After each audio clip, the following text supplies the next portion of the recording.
సంగారెడ్డి జిల్లా మండలం Sadasivpet sub register కార్యాలయంలో గురువారం అవినీతి నిరోధక శాఖ అధికారులు సోదాలు నిర్వహించారు. ఏసీబీ డీఎస్పీ సుదర్శన్ నేతృత్వంలో సీఐలు రమేష్, వెంకటేశ్వర్లు ఇతర అధికారులు కార్యాలయానికి చేరుకొని తనిఖీలు ప్రారంభించారు. తనిఖీల ప్రారంభంలో కార్యాలయంలో 4 డాక్యుమెంట్ రైటర్స్, సబ్ రిజిస్టర్స్ తో సహా అధికారులు ఉన్నారు. వారిని ఏసీబీ అధికారులు ప్రశ్నిస్తూ కార్యాలయంలో ఉన్న డాక్యుమెంట్లను పరిశీలిస్తున్నారు. 5 గంటలుగా తనిఖీలు కొనసాగుతుండగా ఏ విధమైన అవినీతి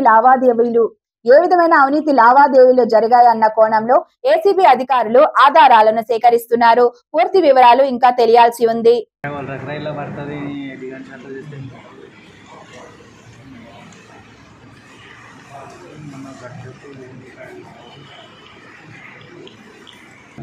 लैपटॉप अटन लैपटॉप